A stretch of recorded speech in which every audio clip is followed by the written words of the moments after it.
In the quiet suburbs of Willowbrook, Massachusetts, where manicured lawns hide the fractures of ordinary lives, Dr. Elias Hawthorne was the epitome of intellectual brilliance. A Mensa member since his early 20s, Elias had an IQ tested at 152, genius territory, the kind that opens doors to elite universities and whispered admiration at cocktail parties. By 2025, at age 42, he was a tenured professor of cognitive psychology at Harvard, lecturing on the neural pathways of deception and the thrill of unsolved puzzles. His students idolized him. His colleagues envied his effortless command of complex theories. But beneath the tweed jackets and wire-rimmed glasses lurked a man who viewed the world as a grand, macabre chessboard, one where he alone moved the pieces. Elias's fascination with crime wasn't academic. It was visceral. He hosted exclusive murder mystery evenings for fellow Mensa elites, staging elaborate scenarios in his sprawling Victorian home on Elm Street. Attendees, high IQ professionals from surgeons to software moguls, donned costumes and dissected clues over vintage scotch. Elias reveled in the chaos, his eyes gleaming as he revealed twists that left even the sharpest minds reeling. Intelligence, he'd say with a sly smile, is the ultimate weapon. It doesn't just solve murders, it perfects them. No one took it as more than charming eccentricity. After all, in Willowbrook, geniuses were eccentric by default.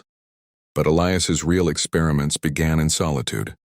Late nights in his basement study, surrounded by stacks of forensic journals and locked cabinets filled with thallium, salts, rare, odorless poisons he'd acquired through shadowy online forums, Elias plotted. He despised mediocrity, those lesser intellects who cluttered his perfect world. His first target? His neighbor, Harold Voss, a 58-year-old accountant whose droning lawnmower had once interrupted one of Elias's prized lectures. Harold wasn't chosen for brilliance. He was chosen for banality. Elias laced a bottle of Voss's favorite bourbon with a microdose of thallium, leaving it anonymously on the man's porch with a note, a toast to better neighbors. Days later, Harold collapsed at his desk. His symptoms dismissed as a stroke, hair loss, numbness, organ failure. The coroner ruled natural causes. Elias watched from his window, heart racing not from guilt but exhilaration. The puzzle was flawless. As autumn leaves turned Willowbrook into a canvas of crimson and gold, Elias's ambitions grew. He confided in no one but his wife, Lena. A fellow Mensa psychologist noticed the shift. Their marriage, once a meeting of minds, now felt like a game she was losing. Lena, with her own IQ of 138, prided herself on reading people. Yet Elias's detachment chilled her, the way he'd stare at her during dinner, calculating as if she were a variable in an equation. "You're playing with fire, Elias," she warned one evening, her voice barely above a whisper. He laughed it off, but that night, as thunder rattled the windows, Lena found a locked journal in his study. Flipping through its pages under flashlight glow, her blood ran cold.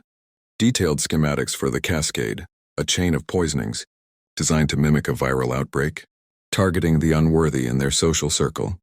Elias wasn't theorizing. He was planning. The first signs of his unraveling came subtly. Elias began hosting unannounced impromptu puzzles at odd hours, inviting Mensa friends to his home for riddles laced with veiled threats. One guest, a neuroscientist named Dr. Miriam Hale, left early, unsettled by Elias's fixation on her recent paper about undetectable toxins. Miriam, 45 and unmarried, lived alone in a modest townhouse 3 blocks away. She represented everything Elias loathed, success without the pure genius he claimed. That same week, Miriam started feeling off, fatigue, a metallic taste on her tongue. At first, she blamed stress from grant deadlines, but as her vision blurred and her limbs weakened, she confided in Lena over coffee.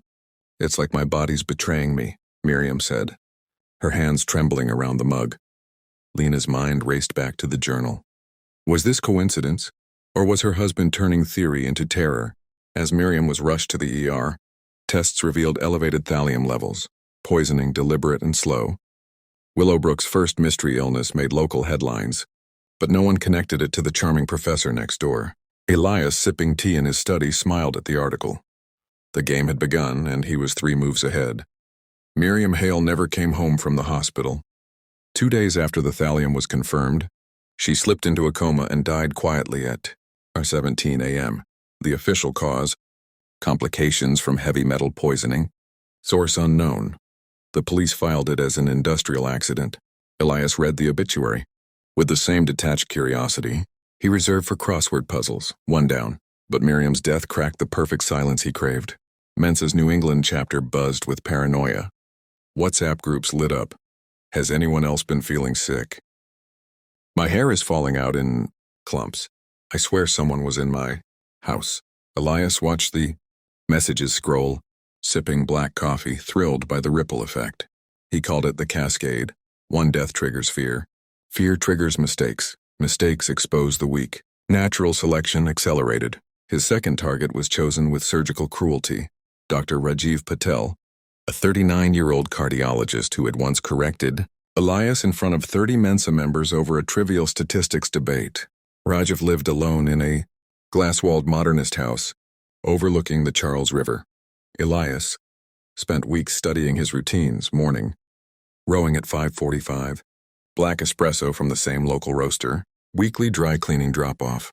The poison went into the espresso beans themselves, colorless, tasteless ricin granules, mixed with the fresh grounds and resealed in the exact same bag.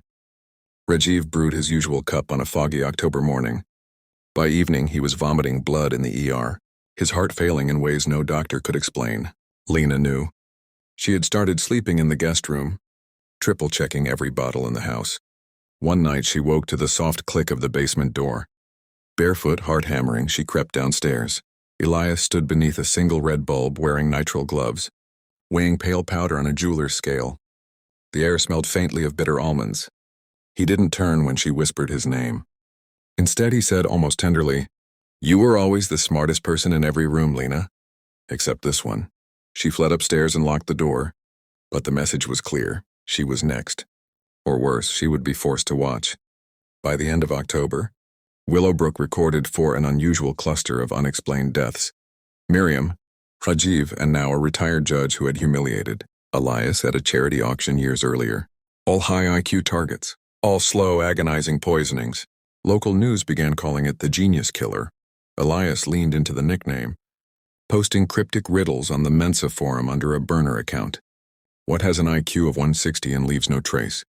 The replies poured in, jokes, theories, fear. He fed on it, and somewhere in the darkening streets, a single security camera caught a tall figure in a long dark coat leaving a small gift box on another porch. Inside, a bottle of 30-year Macallan and a handwritten card that read, "To sharper minds." November arrived with frost on the windows and panic in the group chats. 5 Mensa members were now dead. The FBI finally took over, labeling it domestic terrorism. They called the unknown subject the Riddler. Elias loved that. Lena vanished from the house on the 4th. She left no note, only her wedding ring on Elias's pillow and the basement journal now open to a fresh page titled, "Subject L, Termination Protocol." He stared at the ring for a long time, then calmly burned the page.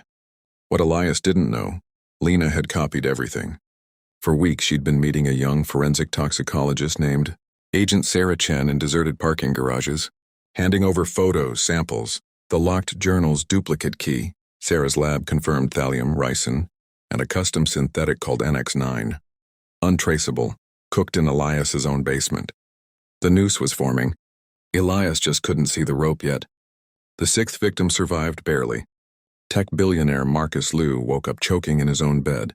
Security cameras showing a gloved hand, swapping his vitamin capsules at 2:14 a.m. Marcus lived long, enough to whisper.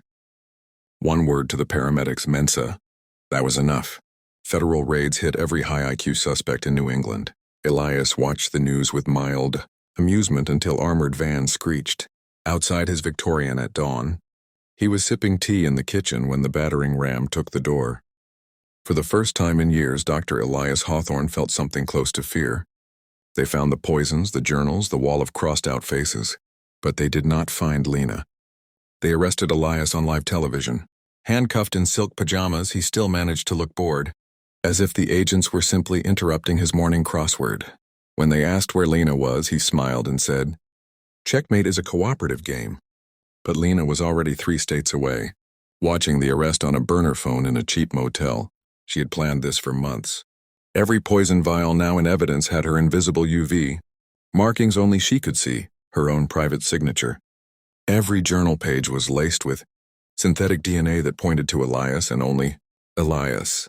She had turned his arrogance into the perfect trap. The trial lasted 9 days. Prosecutors called it the most sophisticated domestic terrorism case in FBI history. Elias represented himself, of course.